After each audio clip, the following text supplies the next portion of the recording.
High বন্ধুরা, আমার নতুন একটি ভিডিওতে জানাই অনেক অনেক ওয়েলকাম। এই ভিডিওটা ছিল 14ই জানুয়ারি আর সেদিন ছিল পৌষ পার্বণ। আর পৌষ সংক্রান্তিতে প্রত্যেকটা বাড়িতেই কিন্তু নতুন ধানে লক্ষ্মী পুজো হয়। আমার শ্বশুর বাড়িতেও হয়, যদিও আমার বাপের বাড়ির আর শ্বশুর বাড়ির পুজোর প্রত্যেকটা নিয়মই আলাদা। এখানে মা বাউনি বাঁধছিল আর এখানে হচ্ছে লক্ষ্মী পাতা হয়। যদিও আমার বাপের বাড়িতে এই নিয়মটা নেই, বাউনি বাঁধার নিয়মটা, আমি এখানে এসে এটা দেখেছি। আসলে প্রত্যেকটা জেলারই হয়তো আলাদা আলাদা নিয়ম আছে পুজো। আমার বাবার বাড়ি হচ্ছে পূর্ব মেদিনীপুর আর আমার শ্বশুর বাড়ি হলো হাওড়া জেলা। আমাদের রাত্রিরে দেওয়া হয়েছিল পিঠের ভোগ আর তার পরের দিন সকালে দেওয়া হয়েছিল ভাতের ভোগ। তো পিঠের ভোগ দেওয়ার জন্য আমি 3 রকম পিঠে বানিয়ে নেবো। আর প্রথম পিঠেটা ঠাকুরের জন্য রেখে আমার পুষোনাকে দিতে হয়েছে, না হলেও প্রচুর বায়না করছিল। তো আমি 3 রকম পিঠের মধ্যে বানিয়ে নিচ্ছিলাম পাটিসাপটা, ভাজা পিঠে আর সরু চাউলে। তো এই 3টে পিঠে দিয়ে ঠাকুরকে ভোগ দেওয়া হয়েছে।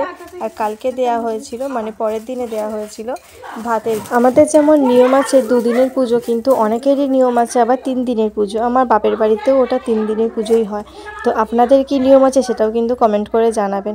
তো এখানে আমার সমস্ত পিঠে তৈরি হয়ে গেছে। এবারে জেঠু পুজো করবে বললো, তাই থালাটাও সাজিয়ে নিলাম, মানে ঠাকুরকে ভোগ দেওয়ার জন্য। আর এটা হলো নতুন গুড়, নতুন গুড়টা তো দিতেই হবে, এটা নিয়ম। আর পিঠেগুলোকেও সাজিয়ে নেবো ঠাকুরকে ভোগ দেওয়ার জন্য। আমাদের আবার নিয়ম আছে কালকে সকালবেলা, মানে পরের দিনে ভাতের ভোগের সাথে কিছুটা পিঠে রেখেও ভোগ দিতে হয়। যারা ভিডিওটি দেখছেন তাদেরকে জানাই অনেক অনেক ধন্যবাদ। প্লিজ ভিডিওটি শেষ পর্যন্ত দেখবেন। তারপরে জেঠুও চলে এলো পুজো করার জন্য। আর এই যে এখানে পুজো হচ্ছে।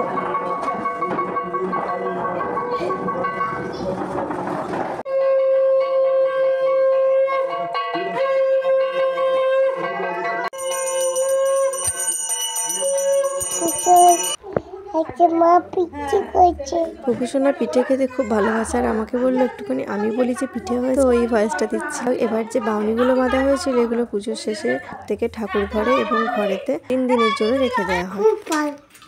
Thank you. পরের দিনে আমাদের বাড়ির সবাই মিলে একসঙ্গে রান্না হয়েছিল, মানে আমাদের বাড়িতে মেম্বার হচ্ছে 25 জন, তো 25 জন একসাথে রান্না হয়েছে। আর তার আগে ঠাকুরকে যেহেতু ভোগ দেওয়া হবে, তাই এটা ঠাকুরের ভোগের জন্য আলাদা করে আমি রান্না করে নিচ্ছিলাম। এখানে আলু ভাজা, শাক ভাজা, তারপর ফুলকপির তরকারি, ভাত আর পিঠে পায়েসটা নিয়ম আছে, নতুন গুড় দিয়ে পিঠের পায়েস। তো আমি নতুন গুড় দিয়ে পিঠের পায়েসটাও করে নিলাম, করে আমার গোপু সোনাকে আগে দিয়ে পুজো করে নিলাম। পুজো করে আর চলে গেলাম যে একসাথে রান্না হবে সেখানে। তো সেখানে গিয়ে দেখলাম পৌলমী আর বড় মা দায়িত্ব নিয়েছে সব কিছু সবজি কাটার।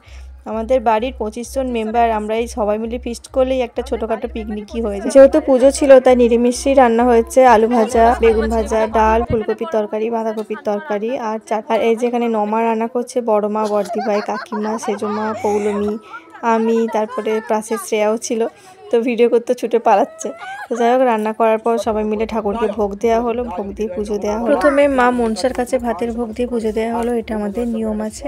আর তারপরে যেখানে লক্ষ্মী পাতা হয়েছে সেখানেও ভাতের ভোগ দিয়ে পুজো দেওয়া হলো।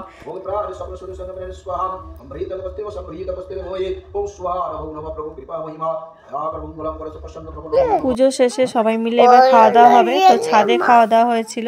আর এই যে এরা খেতে বসেছে, কিন্তু পুকুসোনা খাওয়া ছেড়ে ওর পাপা ওদিকে ঘুড়ি ওড়াচ্ছে, সেই দিকেই ওর লক্ষ্য। ও দেখছে যে কিভাবে ঘুড়িটা ওড়াচ্ছে। তো আজকে ভিডিওটি এই পর্যন্ত দেখার জন্য সকলকে অসংখ্য ধন্যবাদ। আজকের মতো টাটা।